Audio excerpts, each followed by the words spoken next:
Alright cuy, selamat pagi cuy. Bagaimana kabarnya di sana cuy? Bertemu lagi bersama saya cuy di channel Indie Rider Story RS. Oke cuy, jadi pada pagi hari ini cuy, kembali aku bakal ngisi konten cuy di channel ini cuy.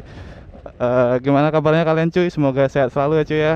Jangan lupa cuy sarapan dulu setiap pagi hari. Aku selalu ngingetin kalian sarapan loh cuy, supaya kalian tuh nggak sakit gitu cuy. Ada orang yang lupa sarapan tapi apa namanya, pada akhirnya dia gampang sakit cuy, karena kan melupakan sarapan. Padahal sarapan itu penting sekali cuy, menurut saya cuy ya. Jadi kalau kalian lupa sarapan biasanya lesu gitu cuy. Apa namanya, aktivitas kalian tuh lesu gitu cuy. Kalau kalian melupakan sarapan, ya minimal kalian tuh ngemil gitu cuy pagi-pagi gitu cuy kan. Sambil apa, santai-santai sebelum kerja cuy. Biasa kan kerja jam 8 tuh cuy. Nah kalian udah bangun jam 5 misalnya, habis kalau enggak jam setengah 5 kalian sholat subuh. Habis itu ya nyantuy dulu cuy, jangan buru-buru kerja cuy. Nah siapa tahu kan kalian mendapatkan hikmat dan wahyu gitu cuy ya. Oke cuy, jadi pada pagi hari ini seperti biasa cuy, aku bakal riding ke Semarang Barat cuy, mau berangkat kerja cuy sama ngisi konten pada pagi hari ini. Semoga hari ini hari yang cerah cuy ya, jadi lancar-lancar aja di jalan cuy, karena sekarang nih lagi itu cuy, musim hujan cuy, sama musim itu operasi zebra itu cuy. Zebra apa sih namanya, zebra cross kah apa gitu. Pokoknya aku lupa, pokoknya operasi zebra, kayak zebra apa ya, nggak tahu lah pokoknya. Jadi operasi itu cuy, emang operasi yang resmi cuy ya, dilakukan oleh Kepolisian Republik Indonesia cuy, di Indonesia selama beberapa hari gitu cuy, di kota-kota besar Indonesia, terutama Semarangnya juga termasuk cuy. Nah cuman titik-titiknya itu biasanya rahasia cuy, kayak titik-titik operasinya tuh di mana tuh rahasia mereka cuy, terserah mereka gitu. Tapi yang pasti kalian antisipasi yaitu ketika kalian berkendara cuy ya, baik kendaraan roda 4 atau roda 2, itu harus berhati-hati cuy. Kalian harus itu cuy, ngungkapin surat-surat kendaraan kalian. Kalian harus sepatu, bawa spion, motornya harus standar dulu cuy selama 1 minggu inilah kurang lebih gitu cuy, supaya kalian nggak kena tilang cuy. Kalau kena tilang tuh apa rasanya, aku belum pernah kena tilang sih cuy, tapi berdasarkan cerita-cerita dari teman-teman gitu cuy, rasanya tuh males banget gitu, kesel gitu cuy kena tilang gitu. Jadi pengen urusan itu selesai aja gitu, contohnya selesaikan di jalan gitu cuy. Kalian tau lah. Jadi seperti itu cuy. Kalau di Indonesia tuh nggak semua hal bisa dilakukan dengan uang, tapi hampir semua hal bisa dilakukan dengan uang cuy, baik itu dalam keseharian kalian ataupun dalam apapun itu cuy, yang melibatkan dengan kelancaran usaha bisnis kalian dan kegiatan kalian tuh pasti dilibatkan dengan uang cuy ya. Jadi bukan rahasia umum lagi cuy, di jalanan kayak razia-razia gitu biasanya dilakukan tidak resmi cuy. Nah itu yang bikin masyarakat tuh kadang-kadang nggak ngerti gitu cuy, maksudnya ini rahasia beneran atau rahasia gadungan gitu cuy. Jadi kalau razia gadungan itu razianya beneran dilakukan, cuman tidak atas perintah atau dari surat gitu cuy, mungkin dari Kapolda atau Kapolres gitu cuy. Jadi mereka hanya oknum-oknum saja cuy, yang sengaja cuy ya memanfaatkan masyarakat yang lengah atau tidak tahu gitu cuy. Jadi mereka melakukan razia gitu. Jadi itu yang perlu kita sadarin cuy ya, dalam aktivitas kita cuy, supaya kita nggak begitu itu cuy, nggak begitu tabu atau nggak begitu apa ya namanya, nggak begitu polos gitu cuy dengan hukum yang ada di Indonesia cuy ya. Karena namanya hukum di negeri kan ideologi kan Pancasila cuy. Jadi kalian tuh juga memiliki hak dan kewenangan untuk mengawasi setiap jalannya hukum di Indonesia cuy. Itu kalian punya hak di situ cuy. Jadi makanya yang dinamakan demokrasi dalam berideologi itu seperti itu cuy. Iya, udah kayak belajar itu aja cuy. Belajar filsafat hukum aja cuy. Jadi kayak ngisi kuliah cuy ya. Jadi sebenarnya cuy, yang aku kasih tahun ini berdasarkan itu cuy ya, pengetahuan dan pengalaman cuy ya. Jadi kalau kalian baca-baca tuh, setiap buku-buku tuh biasanya mempunyai poin dan pesan masing-masing cuy. yang menurut aku buku-buku itu tuh bagus cuy tujuannya cuy, kecuali buku itu cuy ya, buku-buku yang tidak lulus. Kalau buku sekolah tuh tidak lulus Kemendikbud. Kalau buku-buku itu tuh yang kontennya sensitif itu menurut aku sih ada bagusnya ada buruknya cuy. Jadi bagusnya tuh ketika kalian belajar konten sensitif, contohnya politik, sosial, budaya, suku dan lain sebagainya tuh, kalian bisa menyadari bahwa di sekitar kalian tuh masih banyak gitu cuy, apa namanya, pemahaman-pemahaman lain yang menurutku kalian nggak dapatkan di sekolah gitu cuy, atau belum kalian dapatkan di lingkungan masyarakat umum gitu cuy. Jadi kayak terselubung gitu. Tapi buruknya cuy, kalian bisa itu cuy, bisa salah kaprah cuy ya. Jadi kalau membahas tentang SARA cuy ya, jadi SARA itu adalah hal yang sangat sensitif cuy ya. Jadi kalau bisa kalian tuh sebelum baca buku atau berita tentang itu tuh kalian harus itu cuy, harus punya integritas cuy ya.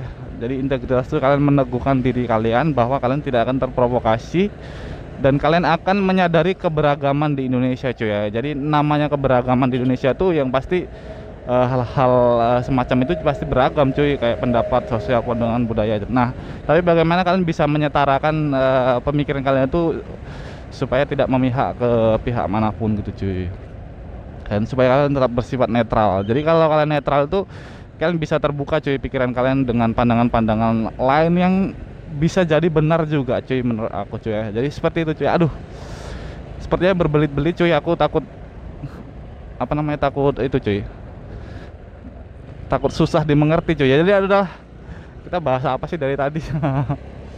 Oke cuy, jadi kita bahas tentang perjalanan cuy ya. Jadi konten ini sebenarnya konten ngobrol cuy di atas motor gitu cuy ya. Yang pasti bahasnya tentang motor, tapi kenapa ngalih-ngalih ke sini pembahasannya cuy ya udah. Jadi ya pada hari ini adalah arah Sampukong cuy ya. Jadi di sebelah kiri ini ada kayak itu cuy, pembangunan penanaman kabel, ada kabel fiber dan kabel-kabel apa gitu, kabel listrik atau apa sebagai macam. Nanti ke depannya cuy guys, jadi ke depannya kota Semarang ini kabel-kabel yang ada di atas tiang listrik itu bakal itu cuy, dikurangin cuy, bahkan kalau bisa ditiadakan cuy, supaya kabel-kabel tuh tertanam di apa namanya, tertanam di dasar tanah gitu cuy, supaya lebih rapi dan tertata cuy kotanya. Ini cuy ada NMAX depan ini 155. Jadi NMAX tuh aduh cakep banget cuy ya. Aku lebih suka NMAX yang sebelumnya sih cuy ya, 2015 cuy, yang 155 juga, cuman varian yang bukan terbaru cuy ya. Kalau ini kan 2021 atau 2022 cuy ya. Jadi NMAX yang sebelumnya itu lebih itu cuy, apanya, lebih bodinya tuh yang belakangnya lebih bagus cuy, kayak lampunya tuh datar aja. Cuman yang depannya lebih bagus yang ini cuy, yang terbaru ini 2021 atau 2022 cuy ya. Jadi NMAX tuh ganteng banget cuy ya. Jadi belakangnya udah cakram. Uish, ada Ninja ganteng cuy. Di samping kiri kita ini ada Ninja 2 tak cuy. Ninja 150R cuy ya, bukan yang RR. Jadi kalau seri biasanya kalau Ninja tuh udah Super Kips itu apa namanya, seri mesin yang spesial gitu cuy, Super Kip. Nah depannya, jadi velgnya belakang jari-jari, depannya racing. Wow ganteng cuy, dia modifnya nggak nyeleneh cuy, cuman aduh keren cuy ya. Kawasaki Ninja 150R cuy ya, itu 2 tak cuy ya, 2 langkah. Jadi torsi dan tenaganya tuh lebih ngejambak banget, wut gitu. Jauh lah pokoknya dengan motor 150 sekelasnya misalnya cuy. Jauh cuy. Masih gantengan Ninja yang 2 tak cuy. Kalau dibandingkan sama kelasnya cuy, sekitar motor-motor 150 kelasnya gitu, jauh tenaganya cuy. Jadi Ninja 2 tak yang masih standar cuy ya, kecuali kalau yang udah otak-atik kan tuh biasanya udah kurang performanya cuy, kalau nggak kalian rutin kalian rawat cuy.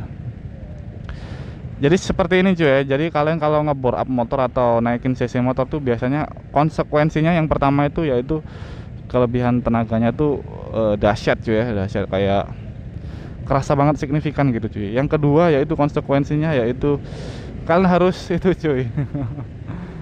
Contoh simpelnya aja lah, kampas kopling kalian harus rutin ganti cuy, kalau nggak nanti performanya melemah cuy.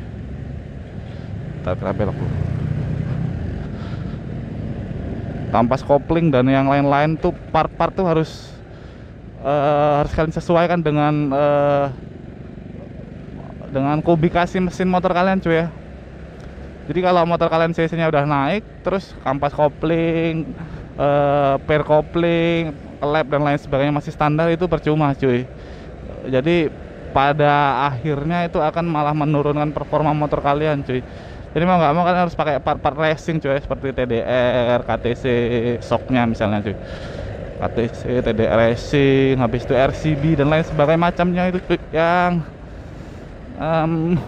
lumayan mahal juga cuy sebenarnya cuy, tapi sebanding cuy. Jadi kalau kalian pengen motor kalian kencang kan juga kalian perlu biaya cuy, dan biaya perawatan dan maintenance-nya tuh biasanya sudah tidak biasa cuy, kan harus cek ke spesialis gitu cuy kalau motor udah naik cc cuy. Jadi ekstra cuy ya, perawatannya tuh extraordinary. Tapi kelebihannya yaitu motor kalian bakal kece, keren, habis itu tenaganya juga mantap sekali pokoknya.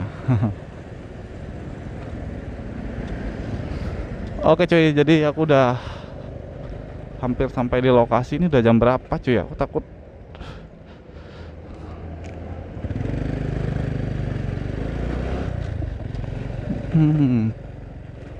ternyata di sini masih ada genangan-genangan air gitu cuy, yang belum sepenuhnya kering gitu cuy.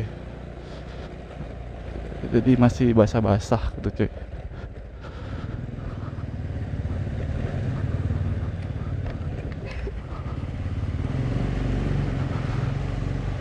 Kita parkir dulu cuy. Oke cuy, terima kasih udah ngikutin vlog ini cuy. Kita bertemu di video berikutnya.